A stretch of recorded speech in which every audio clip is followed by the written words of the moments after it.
está na Virtual. Muito mais que conexão, uma questão de estilo.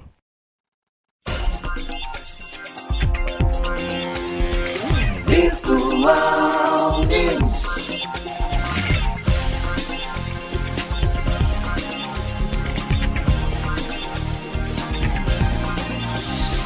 Virtual Notícias traz a informação.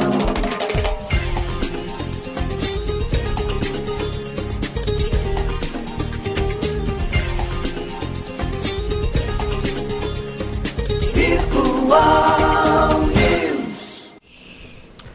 9 horas mais 49 minutos. Um bom dia para você. Começa agora o Virtual News dessa quarta-feira de cinzas.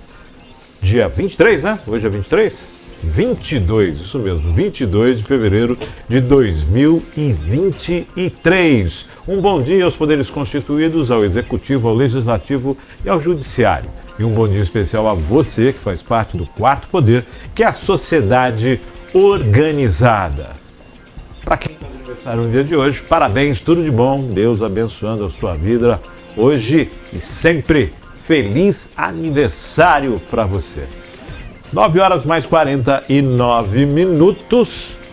Hoje participando do programa André Louro e também o nosso convidado, o vereador Rodrigo Alemão. Bom dia, Maria Clara, bom dia, André Louro, bom dia, Rodrigo.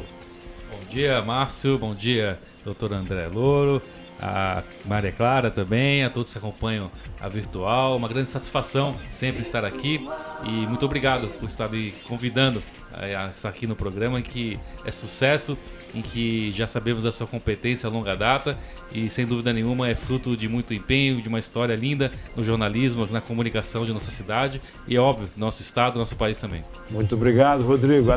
André Louro, bom dia. É isso aí, bom dia, Márcio Chaves, bom dia, Maria Clara, todos que nos ouvem e nos assistem. Bom dia, Rodrigo, hoje participando com a gente, vereador da cidade de Cubatão, né? E amigo, né, de longa data. Márcio Chaves, gostaria de dar, você habitualmente parabeniza os aniversariantes. Bom dia, que ontem aniversariou,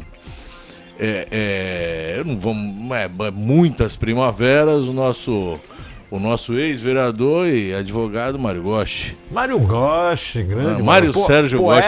Poeta Mário Goshi. Poeta. Ele gostava de atacar de jogador de futebol. São Paulino. E Mário Sérgio, né? Eu lembrar do Mário Sérgio. Né? Então ficava um pouco... Gosta de uma resenha de futebol. Mas é isso aí. Um grande abraço e felicidade, muita saúde. Mário Goshi, um abraço. Bom, ouvindo o Rodrigo falar agora, você você me lembra muito do seu pai, o vereador Alemão, né? Saudoso pai falando, até a forma de expressão me lembra muito do seu pai falando. A gente teve foram várias as participações dele conosco e realmente você me trouxe essa lembrança agora na forma. Só lembranças boas, graças a Deus, né? Eu sempre falo que eu fui privilegiado de ter um pai exemplar, um político exemplar, em que aprendi dentro de casa que a política é um verdadeiro instrumento para fazer o bem, para ajudar o próximo. E desde muito cedo, a gente nos bastidores conversando, sempre acompanhei meu pai, né? Não só na época política, quando estava como vereador, mas também quando caminhoneiro que foi, quando trabalhava até na Dersa, em que eu de vez em quando ia visitar ele, fazia questão de ir lá, estar junto, né? Então eu tive um pai exemplar, um político exemplar, e hoje eu tenho essa missão, esta obrigação de honrar o nome em que eu carrego e dar continuidade em tudo aquilo que ele começou, né? Então realmente somente lembranças boas, né, André? Nosso amigo aqui, e ele sabe também disso, que tivemos grandes professores na nossa caminhada. Armando Terras. Armando Terras, que eu ia falar agora. São pessoas significativas, pessoas que são únicas e nós tivemos o privilégio de conviver. E temos que honrar e dar continuidade ao que eles começaram. Maravilha, isso aí, parabéns. O Márcio também teve uma proximidade muito grande com o pai dele, pelas conversas. Eu não conheci o pai do Márcio, mas ele conheceu muito bem o meu, né? Como nossos pais se conheceram também. E é isso aí, a gente tem que honrar da sequência a uma vivência que teve significado, né? A uma vida que teve um significado, em especial para essa comunidade cubatense que a gente faz parte, né? É muito bom, eu costumo dizer, que eu trilhei, como você, né, os mesmos caminhos de meu pai. E não aparece um para dizer assim, ó, seu pai foi um cara errado, né? Então sempre são boas recordações, né? Jogamos futebol, meu pai jogava muito bem também. E também, né? Eu já tô puxando. O cara vem depois, o cara vem depois e acha que pode. O Márcio tem histórias ótimas pra contar. Viu? Aí, então tem aquele amigo do futebol, pô, teu pai faz falta aqui, ele jogava muito bem, brigava muito bem e tal. Aconteceu com você aquela situação de que você é dos amigos do pai? Você acaba totalmente. Herdando, né? Um exemplo é o pai dele, né?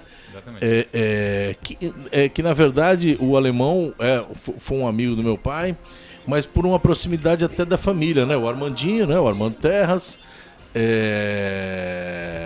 O Jair, né? Que a gente, essa turma toda aí, ela se reunia muito no estacionamento ali da família Terras, onde o Jair morava e administrava aquele estacionamento. E o Jair é um amigo do meu pai da época da política, né? No MDB, ele acompanhava o MDBista roxo, o Gino, né? E a família toda e tal. Então são boas lembranças da política, do futebol, da advocacia, do churrasco, então todos esses lugares, todas essas pessoas, elas sempre têm lembranças boas. E esses dias eu peguei um táxi para ir fazer fisioterapia. E aí o Vladimir, ele não vai gostar do que eu vou dizer, mas o Vladimir, se você chegar no Saveiro, que o Saveiro ainda existe, mas é uma turma de Cubatão e uma turma de Santos, que eram amigas, formaram o Saveiro. Então o Saveiro sempre teve o jogo Santos contra Cubatão e tal. É um clube que foi formado, acho que em 77. E esse menino, o Vladimir, é mais velho que eu. Chamo menino porque a gente era do pessoal mais novo, né? Mas se tu chegar lá e perguntar do Vladimir, ninguém sabe quem é, né? Você tem que perguntar do Anemia. E aí eu peguei o táxi com o meu amigo Anemia, porque ele é muito magro, né, tal. E antigamente o bullying fazia parte de todas. Não existia bullying, né? Existia... E eu peguei um táxi com ele e a primeira coisa que ele fez foi perguntar do meu pai, né? Pô, e aí, como é que tá o Guarujá? O pessoal do futebol chamava meu pai de Guarujá. Porque ele, quando mudou aqui pra Cubatão, na rua Guarujá, e o Rolando, o Roeb, deu esse apelido aí. E aí, tá, Guarujá, pô, meu pai faleceu na época do Covid e tal. E aí tu vê o cara assim, marejar os olhos e tal. Então, é legal essa saudade boa, essa lembrança que o Rodrigo positiva, né? retrata aí. Meu amigo, pai dele. agora, domingo, eu estava no supermercado Crio, encontrei um senhor e uma história parecidíssima com você acabou de contar, perguntando do meu pai. E seu pai, como é que está? Né? Não sabia do que tinha ocorrido e devido a passagens marcantes em que esse rapaz esteve com ele, né? E também hoje me enxergando como dando continuidade que meu pai iniciou, né? E perguntando como é que estava meu pai, como é que estava a política, eu não sabia. Então são histórias interessantes em que nós às vezes estávamos ao lado o tempo todo e ajuda ao próximo era tão grande a vida dessas pessoas, o meu pai, o seu pai, que a gente do lado não sabia, porque realmente não falava o que estava fazendo pelo próximo, ajudando, etc. E essas pessoas dão testemunho disso hoje. É isso que eu querendo dizer, como aconteceu domingo comigo, e você acabou de falar uma passagem também, né? E é isso que eu acho que fica, né? O legado, esse testemunho legal de vida que nós temos que seguir. Eu sempre falo, eu quero trazer o orgulho para os meus filhos do que eu tenho do meu pai. É isso. É isso. acabar passando para a próxima geração essa mesma situação. Exatamente, esse orgulho de ter o alemão com meu pai, o Dr. Louro também. Então acho que isso aí é o que faz a gente continuar a missão, porque é árdua, não é fácil. O seu pai era muito ligado na política local, regional e nacional, né? Ele nacional. Senado com uma facilidade muito grande. Meu pai foi o primeiro presidente da OAB em Cubatão, numa época que Cubatão, eu costumo... Eu não sei se mais alguém utiliza, mas eu uso essa coisa que... a terminologia de duplo estado de sítio, né? A gente vivia um duplo estado de sítio, a gente não elegia o prefeito também, né? E havia o clamor dessa política local de eleger o prefeito, né? De ter o direito de eleger o prefeito. E meu pai foi muito ativo nessa pretensão da sociedade local, né? Então, numa época em que não se podia, as pessoas sumiam, né? Então ia para... Pô, o Cagé, nessa época, foi preso dentro da sala de audiência, né? O Cagé estava no doicode quando morreu o Vladimir Herzog, né? Cagé, Então o Florivaldo tem um abraço aí a Tuca, filho do Cagé. Grande abraço a Tuca, Luiz Antônio, Serginho, todo mundo, né? Então é mais do que política, entendeu? Essa época, essas pessoas, elas têm um laço, eu não diria familiar, mas tem um laço muito próximo de ter lutado.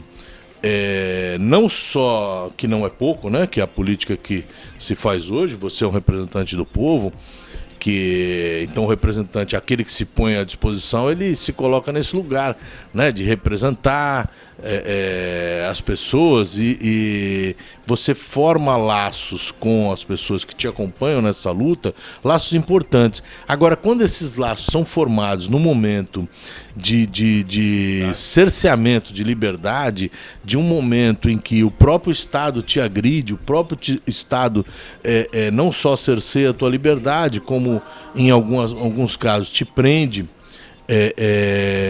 te coloca numa cela, quer dizer, essa participação conjunta, ela traz um laço muito forte, amizade, né? Então essas amizades, elas ficaram para sempre, né? E esses amigos, meu pai passou para mim, sabe? Falou, pô, acontece contigo também e tal? Acontece, pô, eu passo ali, o Mihalho dá de mão, pô, Lourinho, como é que tá? A sequência e aí vai, né? Por falar em amigos, você estava falando aqui, você citou Jair Terras. Eu lembro agora que todas as quintas-feiras, né, eu era o menorzinho deles, né? Ainda sou mais mignon deles, né? Eram os brutamontes que iam na churrascaria Vila Nova quinta-feira à noite. Não tinha rodízio quinta-feira, mas para aquela mesa tinha rodízio, né? Não era quinta, era sexta mesmo. Era sexta-feira, tem certeza? Era Jair, Luciano, André. Eram 4 cavaleiros do Apocalipse. Nossa, não, né? Apocalipse, não, coitado. E aí sempre aparecia mais gente, né? Os 4 estavam sempre lá. E o pessoal ia aparecendo. Na verdade, sobrou somente eu. Dos 4. Jair já foi, Luciano já foi. Eu tô aí. E a quarta cadeira deixa quieto. Eu também não. Pra mim já foi. Essa fila ninguém quer furar, né? Todo mundo tem sua hora, tem seu momento, né? Cadê essa parte? 10 horas mais 1 minuto, depois desse bate-papo saudosismo aqui. Vamos agora às matérias desta manhã de quarta-feira. Quarta-feira, dia 22 de fevereiro de 2023. 13,7 milhões de contribuintes, pessoas físicas, deixarão de pagar. A Receita Federal prevê que 13 milhões de contribuintes deixarão de pagar o imposto de renda com as novas regras de correção da tabela, que estará em vigor a partir de 1º de maio, Dia do Trabalhador. Quem ganha até 2 salários mínimos, R$ 2.640, ficará livre de pagar o imposto.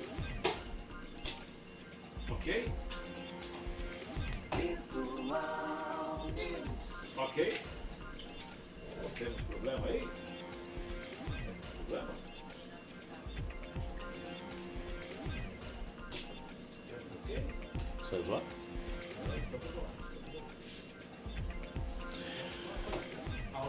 vamos dar continuidade. Esse contingente de pessoas corresponde a cerca de 40% do total de declarações do imposto de renda recebidas no ano passado pela Receita. Em 2022, o fisco recebeu cerca de 32 milhões de declarações. Para atender à determinação do presidente Luiz Inácio Lula da Silva de iniciar a correção da faixa de isenção, a equipe do ministro da Fazenda, Fernando Haddad, desenhou um modelo que mitiga o impacto da medida nas contas públicas. Na prática, isso significa que a pessoa que ganha até R$ 2.640 não pagará nada de imposto de renda, nem na fonte, nem na declaração de ajuste anual. E quem ganhar acima disso pagará apenas sobre o valor excedente. A Receita esclareceu que o desconto de R$ 528 é opcional. Quem tem direito a descontos maiores pela legislação atual, Previdência, dependentes e alimentos, não será prejudicado. O mecanismo do desconto adotado tem o mesmo efeito de um aumento da faixa de isenção para R$ 2.640, sem reduzir demasiadamente a tributação das faixas mais altas da renda. Para quem ganha R$ 10.000, por exemplo, não valerá a pena o desconto simplificado de R$ 528, já que suas deduções atuais são maiores. Termina a matéria, Rodrigo. Ok, foi aqui. André me salvou aqui com essa questão do problema técnico. Bom, redução da tabela, redução da tabela não, aumento da tabela, adequação, 13 milhões e poucos de contribuintes. Gente, R$ 2.640. É uma tabela que realmente precisava ser revista há muito tempo, né? Sim, Rodrigo. E assim, vamos ver se na prática vai se configurar esse 40%, né? Mas é uma boa notícia. Acredito que estava defasado há muito tempo. Acredito ainda que tem que ser revisto vários pontos, mas já é um avanço. É de se considerar um avanço. E nós sabemos que isso atrapalha muito a vida do brasileiro, né? Que a faixa etária é muito baixa para declarar, para recolher, faz diferença no orçamento familiar. Então eu entendo que é importante, sim, foi um avanço, mas ainda temos muito que ser discutido e é necessário, acho que, trazer mais informações para a população, porque muitas dúvidas ocorrem. Me parece também que foi estendido o prazo de declaração. Acho importante fazer algo mais didático para que a população entenda e que até os profissionais que trabalham nessa área possam também se inteirar sobre todo o assunto e passar de forma minuciosa para a população, porque ainda tem muita obscuridade e muitos que ainda não sabem direito se vão precisar declarar ou não. Então é necessário trazer uma informação mais detalhada, na minha opinião, para toda a população do nosso país. André? Então, Márcio, até a gente hoje precisa espremer ao máximo a participação aí do Rodrigo, né? Nosso representante aí, vereador. E quem sabe amanhã, né? Galgando outros patamares na política aí. O que eu costumo dizer, Rodrigo, é o seguinte: a questão do imposto de renda e das faixas, a gente confunde muito discursos e dependendo da forma com que a gente se posiciona. E hoje, cada vez mais, essa bipolarização, né? Essa polarização da política, ela traz enredos que não correspondem à nossa realidade. Porque a nossa realidade, ela diz respeito às faixas de isenção, às faixas de incidência, a uma incidência do imposto progressiva. Então, quando a gente fala de que quem ganha mais paga mais, não se trata especificamente de um discurso esquerdopata, comunista, como muitos vão dizer. A nossa realidade é essa. O fato é que a legislação ela não tem acompanhado a natureza com a qual se apresenta a nossa pretensão de arrecadar. Haja vista que a gente pega no escalonamento da incidência e o cidadão acaba invertendo, porque quem ganha mais acaba pagando menos, né? Sobretudo abre empresa e aí lucro presumido e tal. Então eu queria que tu você falasse até pela sua experiência na advocacia tributária e tal, como é que faz para que a gente efetivamente tenha esse efeito da base da pirâmide, aquele que ganha menos, efetivamente pague menos ou não pague, né? Porque você recolher 27,5 de quem ganha 10 mil reais e 27,5 de quem ganha 60 mil, 1 milhão por mês, não é responder ao quinto constitucional, não é tratar igualmente iguais e muito menos desigualmente desiguais. Como é que faz para fechar essa conta? Doutor André, é uma reforma tributária ampla que tem que ser realizada no nosso país, porque essa discussão se arrasta há muitos anos e fazem sempre medidas paliativas pequenas em que não chegam à realidade de que o país necessita. Então é necessário repensar a questão até de repartição tributária em nosso país. Uma situação que, por exemplo, 70% do que se arrecada de questão de tributos vai para a União, 20% para os estados, 10% para os municípios. Ou seja, a grande demanda de todos os serviços públicos são dos municípios. E a menor parte da repartição tributária fica no município. Então é necessário uma discussão ampla, onde vai envolver imposto de renda e as demais tributações. Então, trazer a realidade do nosso país, tá? Que não é a mesma de outrora da Constituição nossa de 88, que não é a mesma do nosso Código Tributário, né? Então o Congresso tem que se movimentar, tem que estar antenado com o que a sociedade necessita para projetar para o futuro, porque senão vamos ficar sempre com medidas paliativas. Por isso que eu falei no início. Vamos ver como na prática isso vai refletir. Que hoje, tudo dito, mas na prática vamos ver como fica. O vereador Rodrigo falou dessa questão da adequação da reforma. O Estado ficou pesado, né? O Estado já é muito pesado, você disse bem, 10% para o município, o restante Estado e Federação. O imposto de renda, Suplicy já falava, né? O imposto de renda é para ser dividido, ele não tem que formar como orçamento do Estado, da Federação. Tem que ser dividido entre os demais, entre a população. Exatamente, é o ponto que eu falei, essa repartição tributária no nosso país está totalmente... São dois aspectos, né? É a questão que a gente deu início com o escalonamento e a forma com a qual a gente dá efetividade para a melhor forma do exercício do princípio de isonomia, e as pessoas têm um tratamento de iguais entre iguais e desigual entre desiguais, né? Fazendo com que quem ganha mais pague mais, quem ganha menos pague menos, e na justa proporção daquilo que efetivamente ofere, né? De outra parte que o Rodrigo traz, e você dá continuidade, é a questão da reformatação do Pacto Federativo. Por quê? As pessoas moram nas cidades e a cidade fica com a menor parte do bolo. O que acontece? O prefeito, para governar, ele sai de pires na mão, caçando um deputado da região para ele arrumar emendas para arrumar sobras, né, migalhas, que é o que acontece com o povo, né? Pequena parte fica com a picanha e o restante vai caçando uns ossinhos para fazer sopa, que é o que acontece com os prefeitos.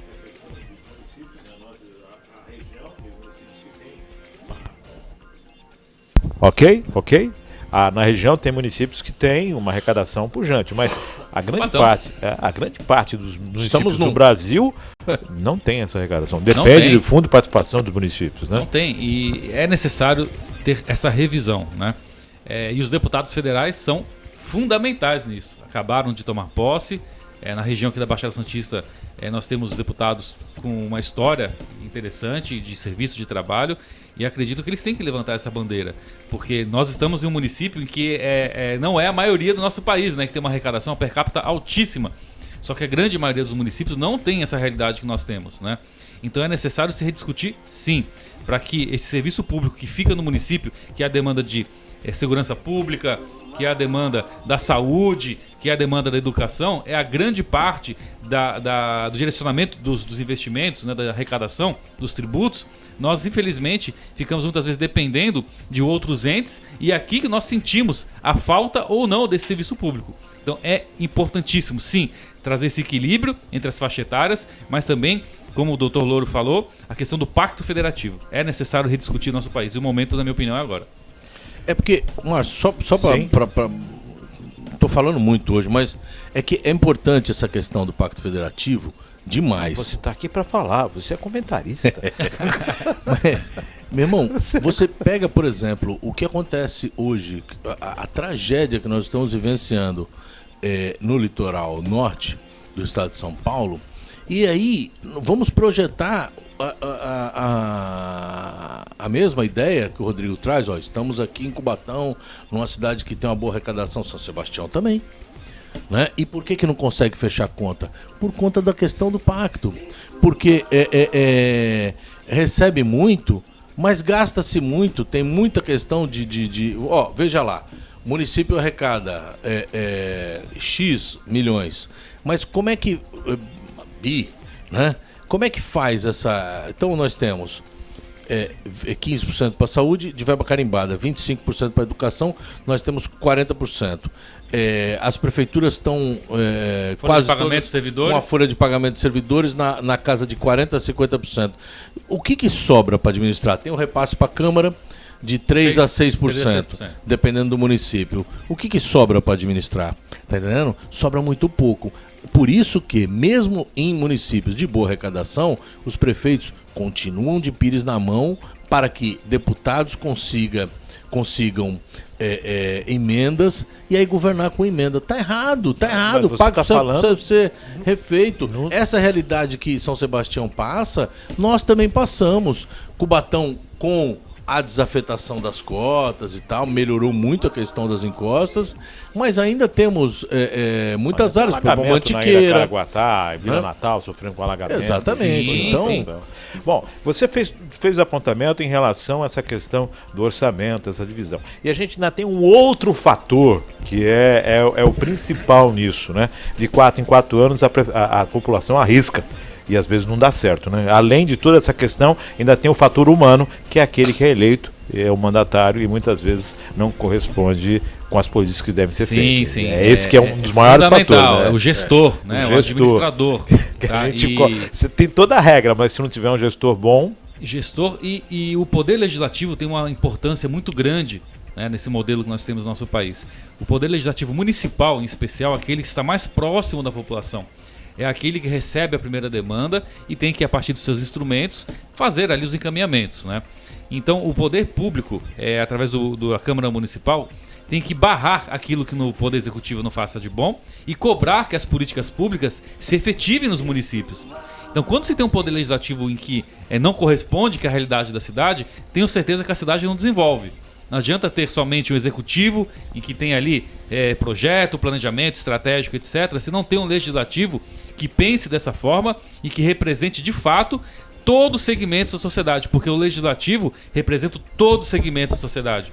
100% dos votos estão ali. O mistério da fiscalização, o dever de vigilância, para mim, é a principal função do vereador. É bíblico, orai e vigiai. É bíblico. Quarta-feira de cinza a gente vê. Oração, ação também, né? Orar e agir também. E aí entra o dever do legislativo. Vamos a mais uma matéria nesta manhã de quarta-feira. Você é muito engraçado. Lojas Americanas, redução em área de armazenamento. Olha aí. Esse pessoal achando que era marola. As Americanas, uma das gigantes do comércio eletrônico, já vinha devolvendo espaços de armazenagens antes do pedido de recuperação judicial em janeiro. Essa prática continuou no início deste ano. A empresa fechou um centro de distribuição em Fortaleza. Agora a operação no Ceará terá como base o centro de distribuição em Recife. O enxugamento e a devolução de áreas de armazenagem preocupa as empresas gestoras de condomínios e galpões logísticos, especialmente localizados em regiões nas quais a taxa de desocupação já é alta e onde o varejista tem grande participação na ocupação dos armazéns. Nesse caso, a devolução dos espaços pode ter impactado nos aluguéis. Levantamento nacional feito pela SDS Proprietors, imobiliária especializada em galpões e em condomínios logísticos, mostra que em 2022 a companhia chegou a ocupar 830 mil metros quadrados em condomínios. Desse total, a empresa devolveu quase 20%. Foram desocupados 159 mil metros quadrados, distribuídos entre Betim, Minas Gerais, Resende, Rio de Janeiro, Cajamar, São Paulo e Ribeirão Preto, em São Paulo. Neste ano, serão devolvidos mais 69 mil metros quadrados em condomínios logísticos localizados na Grande Curitiba, em Porto Alegre e em Hortolândia. As devoluções podem afetar pontualmente preços em mercados onde a vacância é elevada, afirma Simone Santos, a CEO da imobiliária e responsável pelo levantamento. Das devoluções feitas até o momento, ela aponta esse risco para Porto Alegre, onde a taxa de vacância chega a 17%. A localidade tem uma taxa bem acima da média nacional, que é de 10,4%, diz a especialista. Já em outras regiões, como Grande Curitiba, São Paulo e Grande Belo Horizonte, o impacto das devoluções deve ser menor, pois são áreas com muitas demandas, diz a especialista. Por que eu trouxe essa matéria? E-commerce. Venda pela internet. Americanas está com um problema sério. Inclusive fez um pedido para divulgação dos e-mails entre a gerência, inclusive o Bradesco fez um apelo a Alexandre de Moraes para que não concedesse, né? Ela não quer que seja divulgado, não quer que se torne isso, não se quebre esse sigilo, e o Bradesco quer. Vamos saber o que está acontecendo. Olha a situação. Devolução diária, desemprego, impacto no comércio, impacto econômico. Não é só Americanas. Mostra uma situação, senhores, mostra uma situação que envolve todo um conglomerado e impacta. Essa história vai render ainda, viu? E está muito mal contado. Como é que uma empresa nesse porte, nesse tamanho, de forma, parece que assim, a queima-roupa, ocorreu uma quebra, ocorreram aí inúmeras irregularidades e até ilicitudes, não é? E parece que ninguém sabia, foi tudo de surpresa. Está muito esquisito tudo isso. E a minha preocupação nessa questão é justamente o ponto que o Márcio tocou. Os fornecedores, as pessoas que vendiam ali o seu produto para Americanas, em que muitas vezes era o único comprador daquele produto que oferece, e quebraram, vão quebrar. Qual o reflexo que vai trazer na economia de nosso país isso? Nós tivemos um exemplo aqui próximo, o Cozipa, Usiminas, né? Quando teve aquele fechamento parcial, quantos trabalhadores foram demitidos, afetou a Baixada Santista como um todo, tantos fornecedores, tantas empresas terceirizadas que prestavam serviços ali. Então trouxe um reflexo na economia de nossa cidade de Cubatão em especial, do estado de São Paulo, do país e na região metropolitana da Baixada Santista. Então imagina uma empresa neste porte, com tudo isso muito mal contado, muito obscuro, o reflexo que vai trazer ao longo do tempo. E lembrando que nós estamos em um período de pós-pandemia. Tudo muito difícil, ainda recuperando o fôlego dos 2 anos de pandemia. Então o reflexo que vai ocorrer com essa história que está muito mal contada ainda, né? Vamos saber um pouquinho mais pra frente. Né? Mas são reflexos imediatos. Desemprego, tributação diminuindo, acabamos de dizer, fornecedores que irão fechar ali a sua empresa e, sem dúvida nenhuma, não vai ser bom para a economia do país. A Americana, e-commerce, né? A gente viveu a pandemia, todo mundo comprando pela internet. Será que a internet, na verdade, é uma furada? Será que as grandes empresas vão para a internet e acabam tendo dificuldades? Não. Magazine Luiza, outras empresas. Será que acontece essa dificuldade? Ao contrário, na minha opinião, ao contrário. Bahia está indo agora para a internet. E justamente no momento da pandemia, aí sim que o e-commerce realmente teve um fluxo muito maior, né? E veio na contramão a Americanas. Então existem muitas questões que não estão esclarecidas ainda. E a principal empresa do comércio varejista, né, de e-commerce. Então, assim, realmente a conta não fecha. Agora, precisa desse processo de investigação para saber efetivamente o que aconteceu, quais foram as opções erradas de mercado tomada, ou se realmente é um baita balão para alguém ficar mais milionário ainda em algum canto e dando calote em todo mundo. Derrubar ação para comprar mais barato. Vai dar errado, porque não tem como dar certo, porque justamente o impacto na vida das pessoas é gigantesco. Não dá simplesmente para sumir e para as Maldivas e falar, não tem nada a ver com isso, porque o impacto na vida das pessoas e do país é muito grande. O Rodrigo traz um exemplo da Cozipa para Cubatão, na verdade para a região, né? Haja vista que os trabalhadores da própria usina, né? da Usiminas, eles moravam muito mais nas cidades vizinhas, Cubatão, Santos e Guarujá, do que efetivamente em Cubatão, que sempre ficou com os empregos menores que eram ofertados pelas terceirizadas, que acabaram também. Então, esse escalonamento, que aqui a gente, no nosso retrato 3x4 do país, a Uzi Minas, ela dá o exemplo, trazido pelo Rodrigo, do que será a queda da Americanas para o país. O impacto é tsunami, é muito grande, muito forte, então né? Precisa realmente de que as autoridades estejam atentas, vigilantes e assim, efetivamente em cima, porque esse tsunami, pelas notícias, é difícil que fique impune tudo isso. Não, e é difícil que essa onda não nos atinja. Agora tem que ver até o tamanho dela, como é que vai ficar por conta das investigações. Né? Com certeza, tem muita água para rolar. E o aspecto também do judiciário. Sim. Pode ter certeza, vão ter uma enxurrada de ações, imaginam. Para o Bradesco, né? Pedir help para Alexandre de Moraes.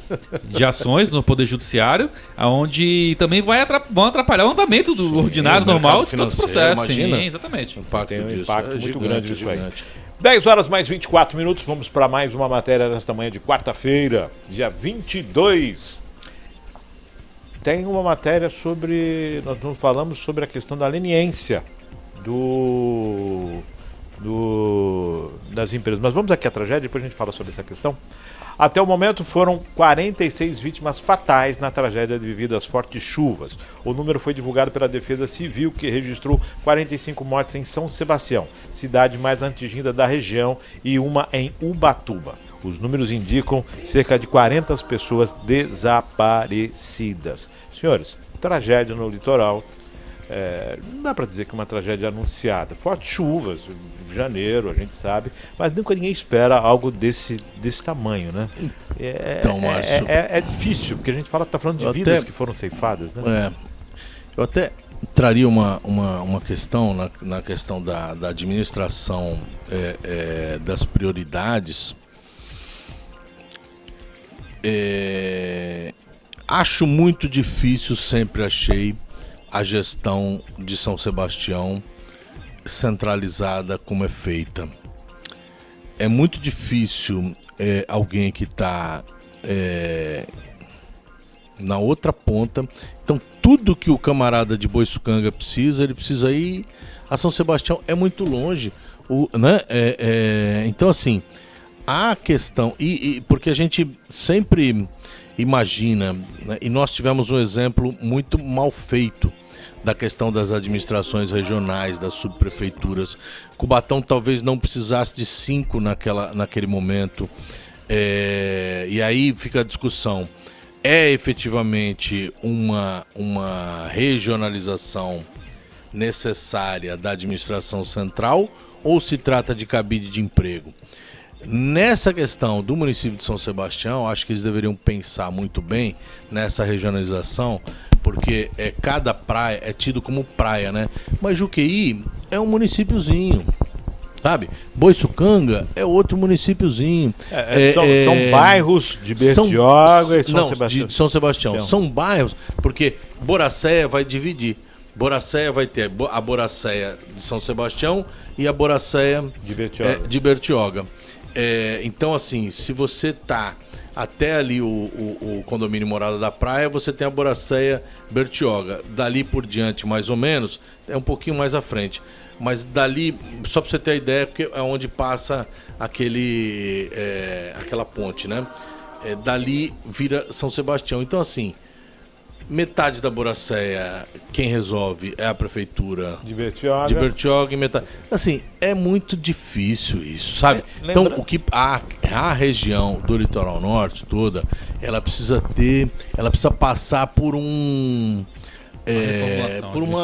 reformulação administrativa efetiva. E aí eu trago isso porque eu acho que Cubatão, também aqui para o nosso retrato local, Cubatão, as regionais eram malversadas nesse sentido, né? Eram equipamentos que funcionavam, mas tinham um custo alto. Mas assim, um funcionamento que tinha muito mais o condão de aquele vereador que perdeu a eleição, colocar ele ali para ele não perder. Político, era uma questão muito mais política de gerenciamento de votos do que efetivamente de gerenciamento da cidade, né? Então assim, eu acho que Cubatão precisava rever isso, porque em alguns locais a gente tem hoje talvez uma dificuldade da administração central fazer frente a locais um pouco mais afastados, e aí vamos colocar o Vale Verde, a própria Vila Esperança, começa que vai bem longe, né? E aí tem uma dificuldade de administração com Casqueiro e Vila dos Pescadores. Então, assim, mas uma coisa bem dimensionada. E eu acho que boa parte do que acontece, ou do que aconteceu, essa tragédia hoje no Litoral Norte, diz respeito também ao gerenciamento e à gestão das praias, que deveriam ter uma administração regional. Pode chamar de subprefeitura, pode chamar de administração regional, para mim não tem problema, mas eu acho que precisa passar por isso também, sabe? Tem um detalhe nessa situação toda que feriado de carnaval, litoral lotado. As rodovias lotadas. Feriado de carnaval, todo mundo aguardando pro melhor. Porque é o carnaval, então a cidade. Ok? Então as cidades estavam lotadas. Nós temos turistas, pessoas se deslocaram, pessoas de outros estados, todo mundo no litoral norte. E aí vem uma tragédia como essa que afeta as estradas, tira a vida de pessoas, coloca tudo de cabeça para baixo, um número de pessoas muito maior do que a capacidade que a região tem para assimilar dentro dessa tragédia, né? Então tudo isso trouxe os olhares para esse litoral nosso. E lógico, o momento agora é de rever as perdas, as vítimas, né? E as pessoas que estão desaparecidas. Mas tem que se discutir esse reposicionamento administrativo, porque você tem uma região que estava lotada. E um feriado com fortes chuvas, precipitações. A Defesa Civil já vem alertando. Aliás, as maiores da história. Da história nos últimos 60 anos, né? Exatamente. Bom, eu tenho um pensamento semelhante ao Dr. Louro. É uma tragédia, né? Não sei se poderia ser evitada, mas amenizada sim, se tivéssemos, sem dúvida nenhuma, ações mais pontuais, mais próximas daquela comunidade, respostas mais rápidas e orientações também, porque ali é uma região turística, uma região vem gente de todo o país e fora, né? Em momento de carnaval, feriado prolongado. E acredito que nós temos tecnologia hoje, tá? Para estar amenizando os impactos, né? Sem dúvida, foram chuvas que maiores dos últimos 60 anos, 70 anos. Então, ia acontecer algo? Poderia, mas poderia ter sido amenizado se tivéssemos ações mais próximas. E o senhor tocou no assunto que eu tenho falado em Cubatão há um tempo. Da descentralização do serviço de conservação, de manutenção das cidades, em especial naquela região que é uma região montanhosa, uma região que tem uma estrada bem complicada, né? O deslocamento é difícil. As subprefeituras têm um papel muito importante nisso, porque, como diz o nome, subprefeitura, ela tem uma autonomia própria, ela tem vida própria, ela tem um CNPJ próprio que pode inclusive fazer licitações, captar emendas de deputados, sem ficar dependendo da burocracia e da descentralização, ou melhor, da centralização dos serviços na prefeitura. E um corpo de administrativo com servidores efetivos, comissionados em algumas situações de chefias, o subprefeito indicado pelo prefeito, mas tem um corpo ali técnico de servidores efetivos concursados, em que vão trazer uma eficiência nesse serviço e proximidade com a demanda que a sociedade necessita, né? Se tocou no assunto também das regionais que já ocorreram em Cubatão lá atrás e não deram certo porque realmente era um modelo político e não vai para frente. Tem que ter um equilíbrio, né? E em Cubatão ela não pode existir para arrumar emprego para quem não ganhou eleição. Ela tem que existir para mitigar ter um serviço público eficiente para a população, né? E não que o comissionado não fazendo isso, mas não dá para ser tudo de forma política, né? E eu penso também igualmente, e tenho falado isso há um tempo. Inclusive são uma das propostas que eu sempre apresento, e um dia, se Deus nos permitir, estaremos implantando em Cubatão. Cubatão hoje já se comportam, não regionais, 2 subprefeituras no mínimo. Uma para a região aqui do centro, Vila Nova, 31 de Março, Fabril, Cota, e outra para a região do Casqueiro, Rubens Lara, São Judas, Pescadores, Bolsões, porque não podemos esquecer que o projeto Serra do Mar, as pessoas que estavam nas codas lá, na serra, foram todas para a região do Casqueiro, dos Bolsões, etc. Então, tendo ali um corpo técnico, um corpo equilibrado com a questão política também, se conseguem trazer aquelas demandas pontuais para que a conservação ocorra nos bairros e dar autonomia para que efetivamente esses serviços públicos sejam eficientes. O que ocorre na cidade de Cubatão, pegando o exemplo de Cubatão, nós temos 2 secretarias que tratam sobre a questão de obras e manutenção da cidade, que é a Secretaria de Obras e a Secretaria de Manutenção. Se você pegar na prática, um não sabe direito o que a outra faz. Até o mesmo secretário que hoje responde pelas 2, né? E temos serviços centralizados, por exemplo, de áreas verdes. O mesmo secretário não sabe. Aí porque agora é uma obra maior. Chutou o Paulo Barraca. Até engraçado, mas é a realidade. Dependendo do tamanho da obra, vai ser Secretaria de Obras. Se for uma coisa menor... Mas não é o mesmo agora? Exatamente, mas são corpos distintos, né?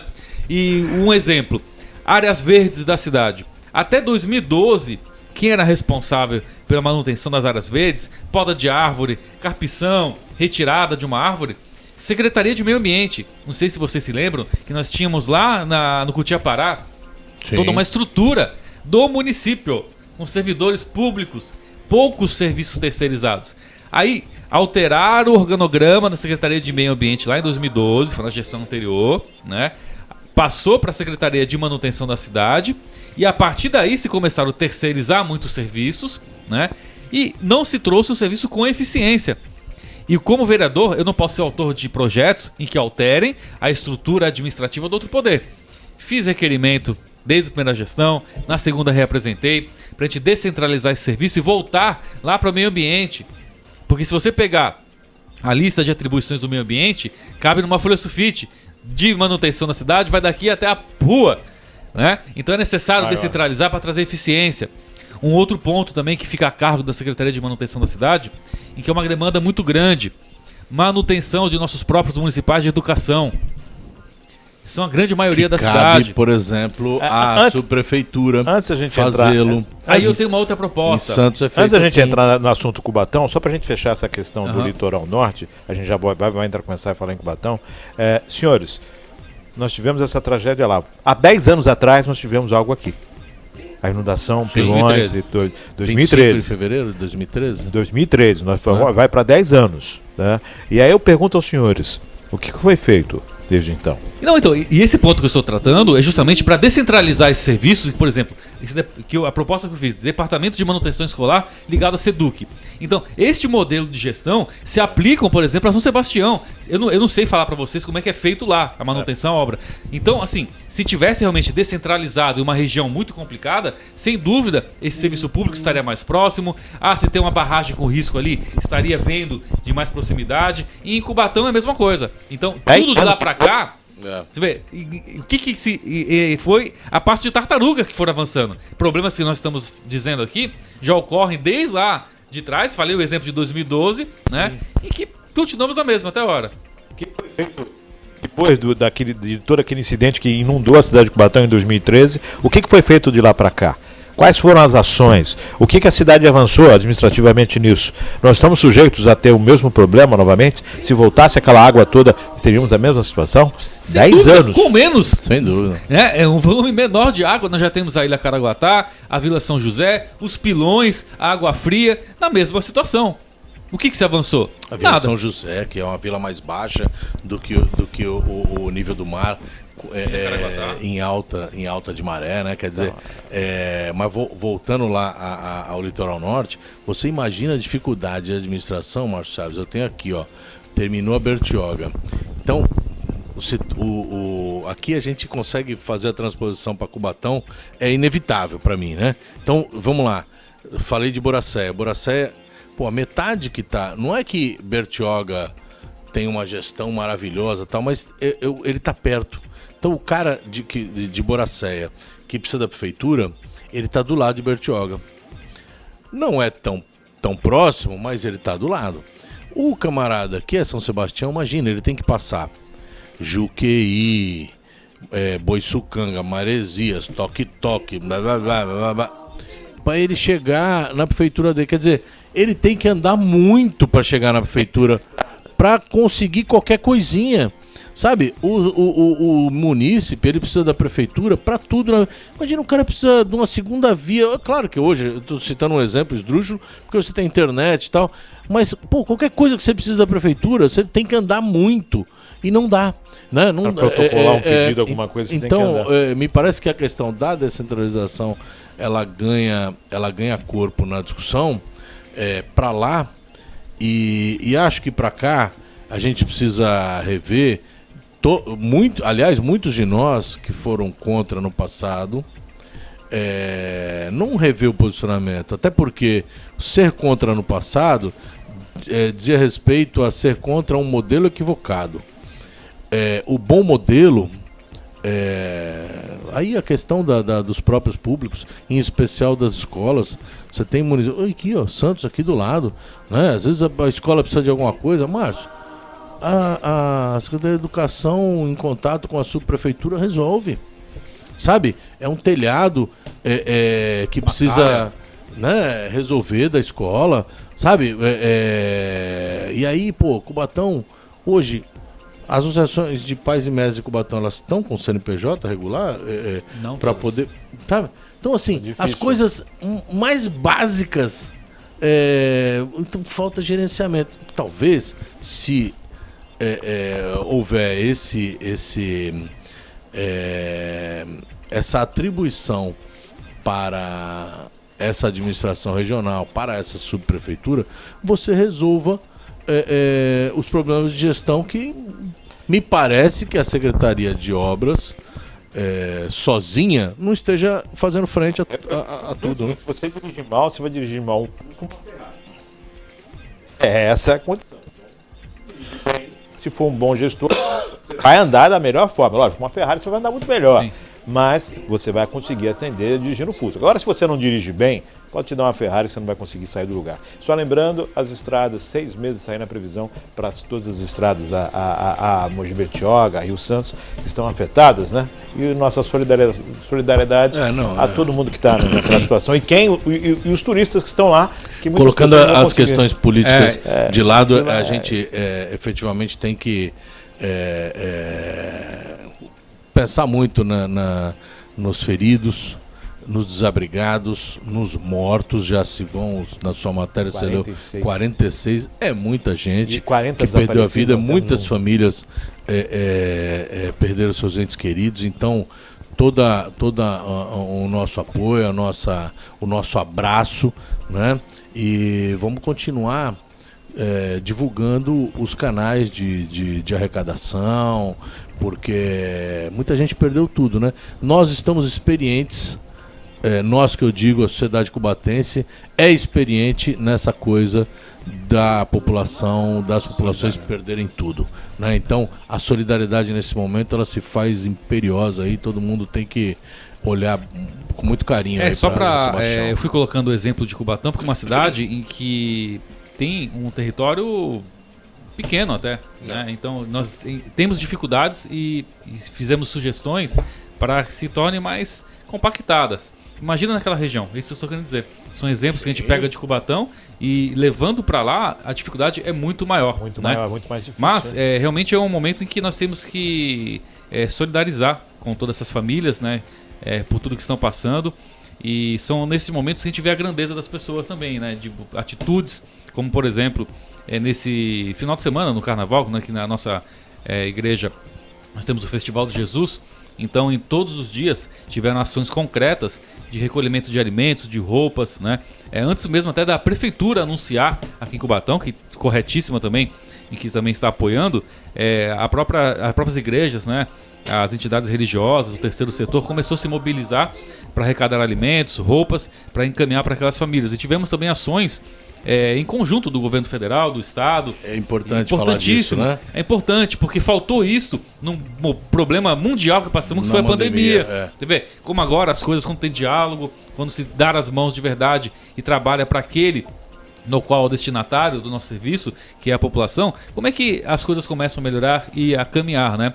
Nós tivemos envolvimento de todas as prefeituras da Baixada, dos deputados eleitos aqui da Baixada, então das entidades, do terceiro setor, e acho que nesse sentido essa solidariedade tem que permanecer. Tem que permanecer. Se você pode ajudar o seu irmão, servir o seu irmão, faça isso, independente de estar à frente de algum poder ou não, como cristão que nós somos, né? Acho que esse espírito tem que prevalecer sempre e tomar atitudes, né?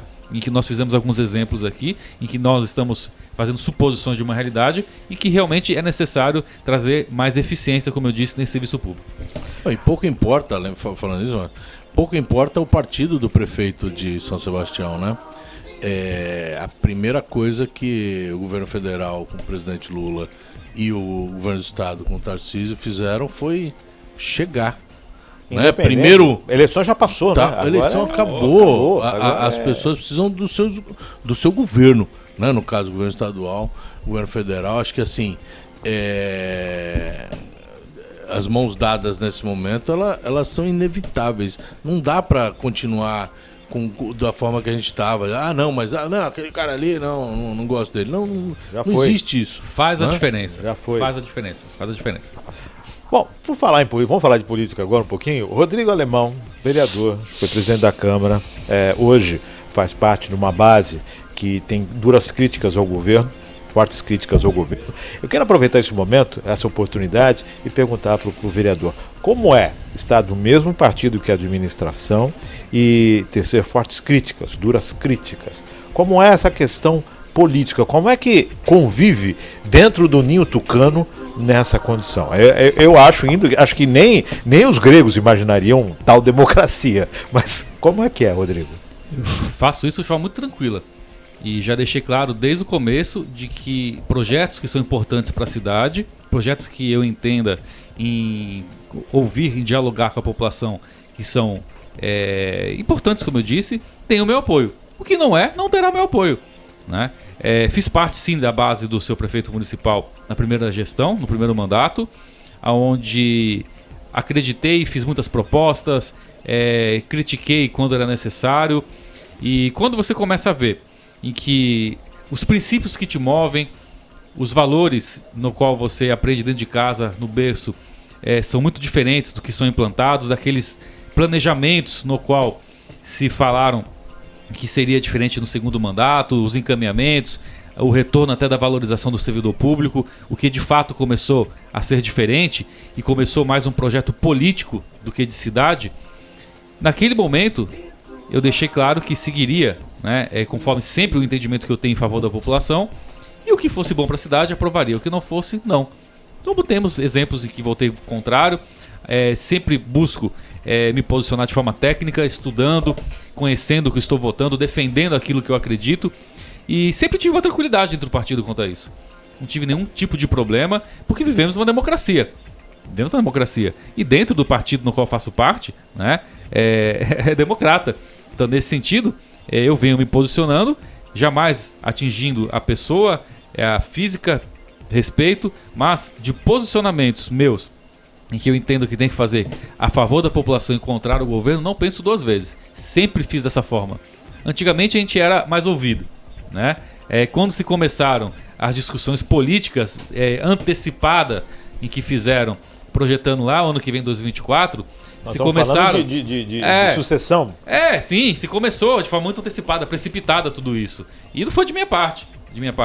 Mas se começaram a trazer dificuldades em bandeiras que a gente levanta, em que defende, e a gente percebe claramente que é com viés político.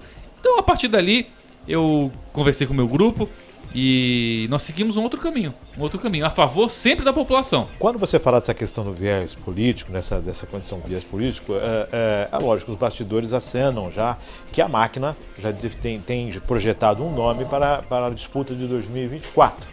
o nome dentro do tucanato. E não seria o nome do Rodrigo Alemão. Só que você, naturalmente, por ser político e estar no exercício do mandato, tem todas as condições de postular um cargo do executivo. Isso é natural, isso faz parte da carreira pública.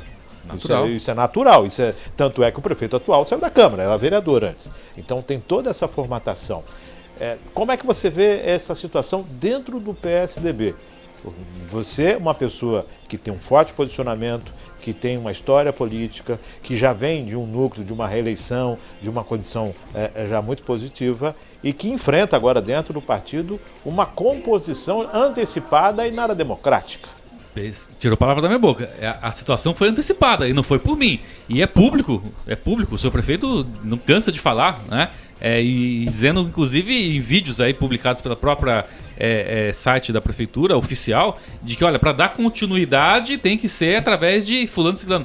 Eu respeito, não vou entrar nesse mérito, cada um tem seu direito de escolher, etc. Mas eu acho que a decisão do nome não é individual, é coletiva, é através da democracia, não é? E vejo que isso, que eu falei, é um projeto de poder. Quando eu comecei a enxergar tudo isso, não é? E ver que aquilo no qual nós estamos eleitos hoje, que é defender a população, está sendo colocado em segundo plano, falei, segue o seu caminho, eu sigo o meu. Ponto, né? E lá na frente vai ter o momento de ter essa discussão correta, não é? É o momento lá em 2024, não é agora. Agora o nosso momento é o quê? Exercer o mandato no qual fomos eleitos. Fui reeleito vereador, inclusive o segundo vereador mais votado da cidade, com pouca diferença do primeiro. E, ou seja, a expectativa em cima do nosso mandato é muito grande. Eu tenho que fazer as vezes dessas pessoas que acreditaram e acreditam em nós, não é? E tenho buscado sempre, dentro dessa linha ética, dessa linha reta, defender aquilo que eu acredito. Agora, anteciparam, infelizmente de forma antidemocrática, antipartidária, não é? Mas eu respeito a posição e sigo o meu caminho. E o futuro a Deus pertence. Antes, o André vai fazer alguns apontamentos, já está com jeito dos apontamentos, mas antes, só para mais uma questão. Rodrigo, dentro dessa sequência, é óbvio, o olho em 2024. Embora você exerça o mandato, atualmente você está com o pé no chão, mas óbvio, você, um homem inteligente, já faz uma projeção. Qual o pior cenário para você em 2024? Permanecer no PSDB? Sair para um voo solo?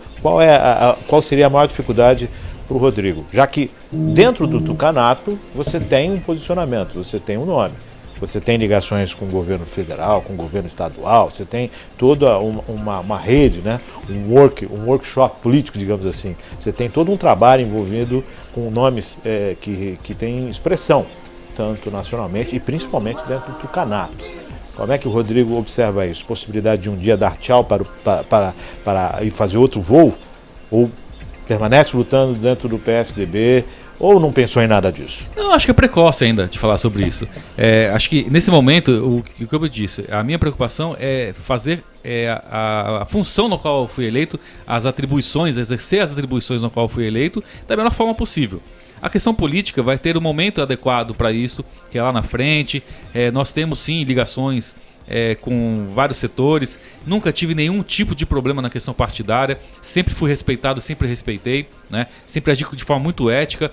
Mas eu deixei claro isso ao seu prefeito, inclusive, algumas vezes que eu conversei pessoalmente com ele, após a minha posição de se tornar oposição, de que o que for bom para a cidade eu vou apoiar. O que não for, eu não vou. E sempre fiz isso. É o caminho reto que eu sempre fiz, em que aprendi dentro de casa, de defender aquilo que eu acredito, né? Mas de forma ética e de forma construtiva. Então o momento de se discutir a questão partidária, política, é lá na frente, um pouquinho mais à frente, ainda não. Tá certo. Daqui a pouco vamos falar do poliesportivo. André. Não, eu traria as questões pontuais do mandato mesmo, que não porque a questão política não seja importante, mas a presença do vereador aqui para falar sobre... Eu trago inicialmente 3 pontos que eu acho de suma importância para que a população entenda. A questão de uma previsão orçamentária incompatível com o fazer frente aos pagamentos dos aposentados seria o primeiro ponto. Como é que se dá um erro desse tamanho? Por que se deu e como resolver, né? A questão da taxa de lixo. E eu te coloco, Rodrigo, para a questão tributária, porque, para mim é tão evidente a inconstitucionalidade de uma taxa que trata igualmente desiguais, em especial. Por quê? Cidadão que está com o escritório fechado, que tem uma sala fechada, pela metragem ele paga a mesma coisa do que um cara que está com um cafezinho funcionando, né? Porque tem lá não tem sentido isso, né? Para mim isso é inépcia da gestão pública, né? Queria que você falasse a respeito disso. E aí, finalizando, acho que a questão do poli a gente precisa ser falada, né? Vai ter votação, acho que amanhã, né, a respeito. Já se tentou 2 ou 3 vezes, e sempre o que me indigna não é o administrador público ter projetos que ele acha interessante para algo que eu particularmente acho que deveria ser da população de uso público, como sempre foi e tal. Acho que o cubatense tem uma questão muito particular com o poli, né? Muitos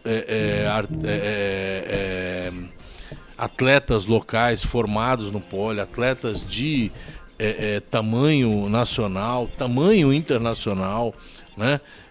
Então, assim, o cubatense tem uma coisa muito carinhosa, muito próxima com o poli. Mas que se tenha um projeto, que a administração defenda a utilização de outra forma, acho que a nossa capacidade democrática admite isso. O que eu não admito é toda vez que a administração quer algo, trazer de forma emergencial, trazer sem discussão, sem chamar a população, para discutir uma coisa tão importante, né? Então, são essas 3 questões que eu te coloco, vamos ver se... Perfeito.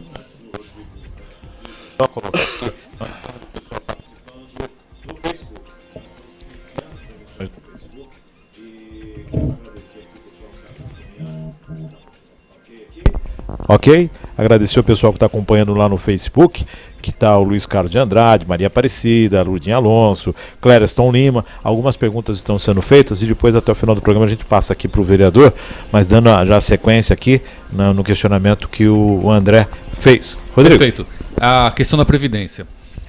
O seu prefeito municipal, ele retirou cerca de 30 milhões de reais do fundo de Previdência, que é a reserva legal para os nossos servidores públicos, porque a regra geral é o quê? O ativo faz o recolhimento, paga o inativo, né? Mas este equilíbrio não acontece em Cubatão.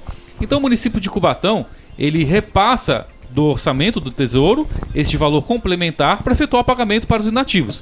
E parte deste valor no qual é recolhido vai para como se fosse essa poupança. Essa poupança tem um rendimento e em determinado período, através do estudo atuarial, ela é utilizada, e esta é a ideia, de ser autossustentável. Então, o que se rende ali, se paga o servidor inativo com a complementação dos ativos. Ou seja, quando você retira esse valor deste fundo, esse desequilíbrio vai acontecer. Então, essa retirada que ocorreu, pelos estudos realizados anteriormente, somente poderia ocorrer lá em 2030. Por quê? É onde se chegaria o equilíbrio do valor que está compensando o repasse do município. E o prefeito, de forma ilegal, isso quem declarou foi a própria justiça, retirou este valor de forma antecipada e premeditada, falei isso por diversas vezes, para quê? Sobrar dinheiro em caixa para fazer as obras que vão ocorrer, principalmente agora nesse período pré-eleitoral, não é? E através disso, isso eu já disse várias vezes e participei de uma comissão de inquérito. E a Câmara abriu uma comissão de inquérito para acompanhar toda essa situação. Nós fizemos ali apontamentos minuciosos, relatório minucioso e demonstramos toda essa ilegalidade. Ouvimos todas as partes, né, em que estavam ali envolvidas nessa situação. E o prefeito insistiu em retirar esse valor, trazendo dados em que não trazem a realidade financeira da cidade, orçamentária da cidade. Chegaram a pedir uma autorização ao Tribunal de Justiça após uma ação movida pelos sindicatos das categorias, aqui dos servidores, dizendo que o município de Cubatão não era superavitário. E nós tivemos cerca de 200 milhões de reais no ano passado de superávit. Tanto que quando o mesmo encaminhou projeto de lei pedindo uma suplementação na folha de pagamento lá na Caixa de Previdência, nas próprias razões do projeto e no artigo 2º, salvo engano, do projeto, diz claramente que aquele valor que estava sendo transferido era fruto de superávit financeiro da cidade. Em um justifica que não tem dinheiro e na hora de você fazer a suplementação, trouxe você uma disse informação errada, agiu com dolo, tá?